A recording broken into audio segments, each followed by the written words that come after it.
More shakeups are expected at the Department of Justice. Today begins Pam Bondi's first full week as Attorney General. It's expected to come with new policies and initiatives to revamp the department.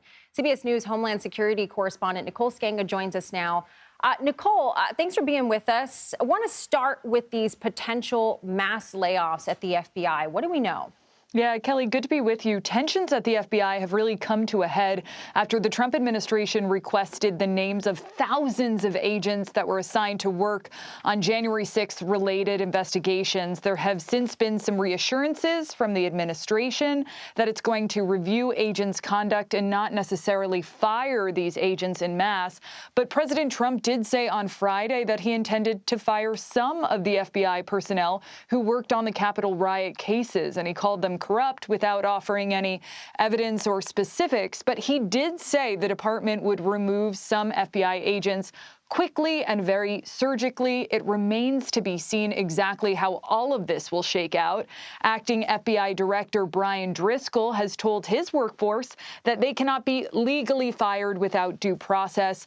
All of this happening, of course, as FBI agents are suing the Justice Department. They won a legal agreement last week preventing anyone in the government from publicly releasing the names of those thousands of FBI employees who did participate in the January 6th cases. Of course, in this case, FBI agents had cited safety concerns linked to exposing their identities here to the public. And the Department of Justice is also trying to restore Elon Musk's allies' access to Treasury payment systems. Of course, there was concern around who had access, what they might be able to do with that.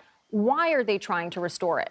Yeah, lawyers for the Trump administration pushed back late last night in a court order blocking Elon Musk's aides from entering the Treasury Department's payment systems and data systems. The administration now is arguing this order really infringes on the president's absolute powers over the executive branch. All of this in response to a lawsuit that was filed Friday night by 19 state attorneys general.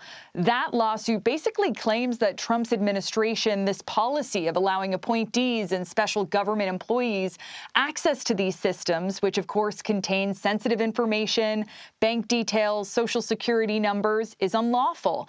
And the judge granted a temporary stay Saturday, blocking that access. To get our viewers up to speed, members of Musk's Department of Government Efficiency, really more of a White House task force than it is a department, had been scouring these databases to find government expenses to cut.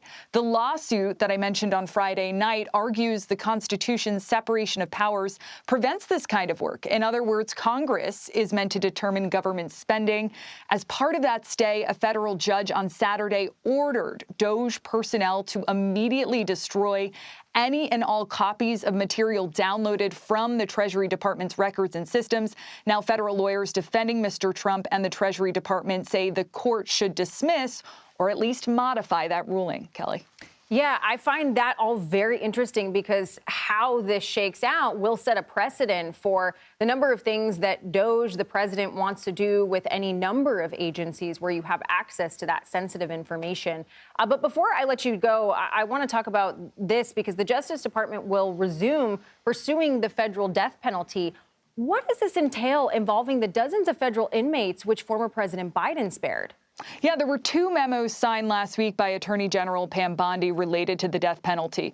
One lifts that moratorium on federal executions that was put in place by the last administration. So basically instructs federal prosecutors to seek the death penalty in cases involving the murder of a law enforcement official and capital crimes committed by those who are here in the U.S. illegally. Now, in his final days in office, President Biden commuted the death sentences of 37 people on death row to life in prison. The Bondi memo now directs the Justice Department to assist local prosecutors in pursuing death sentences under state law against these 37 individuals. And beyond that, that memo directed the U.S. Bureau of Prisons to ensure those inmates' prison conditions while they're on death row are consistent with the security risks they present. She cited their, quote, egregious crimes.